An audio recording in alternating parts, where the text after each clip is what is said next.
non serviva nessuna legge Calderoli. Calderoli è riuscito a costruire un bersaglio perfetto per le opposizioni. Peraltro, evidentemente la sua, che non è nemmeno la legge quadro, è semplicemente una legge cornice, è riuscita a creare i presupposti anche per raccogliere firme per referendum contro. Si poteva benissimo partire da subito con le prime materie, magari avendo un atteggiamento di maggior rispetto per il Parlamento italiano, che non può essere scavalcato coi trucchetti che sono cari a Calderoli. Pesano come un macigno le parole pronunciate a Focus alla trasmissione del nostro direttore Luigi Baccialli, dal consigliere regionale Marzio Favero, più volte sindaco di Montebelluna, leghista, anzi leghistissimo della prima ora. Il dibattito in studio si stava concentrando sul bilancio dello Stato e su una coperta che di finanziaria in finanziaria diventa sempre più corta. Non parliamo più di federalismo, non parliamo più di devolution, non parliamo nemmeno di riordino del sistema delle autonomie locali.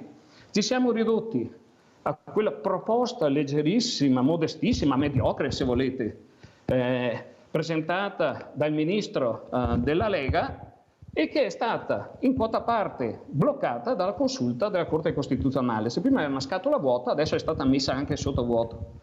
Non credo che porteremo a casa granché. Leggerissima, modestissima, mediocre, gli aggettivi che diventano offendenti politici, se a pronunciarli è quello che in Veneto è considerato il filosofo della Lega. In studio un altro leghista, il deputato Gianangelo Boff, tenta una prima mossa. Il percorso intrapreso da Calderoli è il percorso che era previsto dalla Costituzione. Il governatore Zaia ha sposato questa linea, tant'è che con gli accordi precedenti non si andava da nessuna parte. E proprio nel partito, già sferzato dalle purghe, vedi alla voce Gian Antonio Darè, c'è chi all'ascolto è sobbalzato sul divano, ma quella di Favero non è certo una boutade. A me dispiace, ma io credo che l'ultima mente importante che ha avuto la Lega per quanto riguarda questo tipo di battaglia fosse quella di Miglio.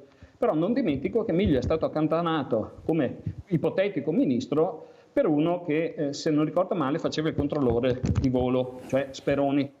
Allora, non possiamo procedere così. Serve una nuova assemblea costituente, dice Favero, che rilancia. Abbiamo delle risorse di intelligenza straordinarie in questo paese, sono racchiuse nelle università, negli istituti di ricerca, negli studi legali, ma possiamo mettere in moto questa intelligenza invece di ricorrere sempre alle solite vecchie stanche figure di funzionari e dirigenti che dovrebbero cambiare il paese perché i politici glielo chiedono? Ma da quando in qua le rivoluzioni li fanno i tecnici? Ho l'impressione che l'unico linguaggio che capisce a Roma sia il linguaggio della forza politica, intendo.